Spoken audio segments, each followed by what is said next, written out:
అస్మద్గురుభ్యో నమః శ్రీమాత్రే నమః. ఈ రోజు నన్ను ఒక ప్రశ్న అడిగారు. గంట కొడతాం కదండీ మనం. గంట దేవుడి వైపుకి అలా కొట్టాలా? మన వైపుకి ఇలా కొట్టుకోవాలా అని. నాకు చాలా ఆశ్చర్యం వేసింది.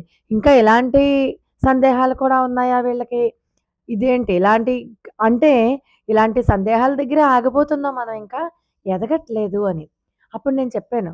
అసలు గంట ఎందుకు కొడతారో తెలుసా? మనం దర్శనం చేసుకునే సమయంలో 3 సార్లు కొడతాం గంట. అమ్మాయి అది కూడా అడిగింది 3 సార్లు కొట్టాలా? 4 సార్లు కొట్టాలా? ఒకసారి కొట్టాలా అని. అసలు గంటని 3 సార్లు కొట్టడానికి 3 కారణాలేంటంటే, మొదటిసారి గంట కొట్టినప్పుడు దైవత్వాన్ని ఆలయంలోనికి ఆహ్వానిస్తుంది.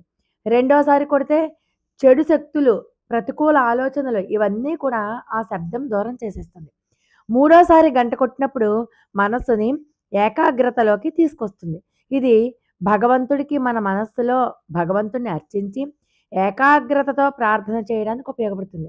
అంటే మనకి 3 రకాల అశాంతులు ఉంటాయి ప్రతి ఒక్కళ్ళలోనూ. అహంకారము, ద్వేషం, భయం. అవన్నీ తొలగిపోయి సంపూర్ణ శాంతి లభిస్తుంది అని చెప్పి నమ్ముతారు. అయితే గంట దేవుడి వైపుగా అలాగా మన చెయ్యి బోర్లించి కొట్టాలా? మన చెయ్యి అరచేయి మన వైపు ఉండి కొట్టాలా?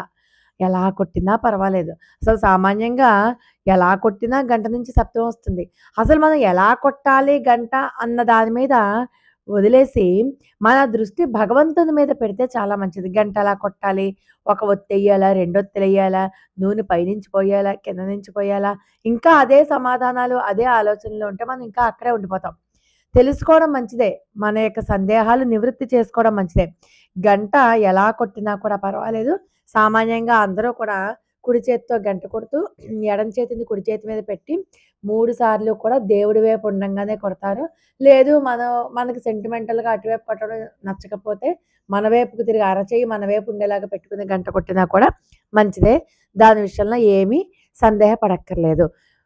లోకా సమస్తా సుఖినో భవంతు.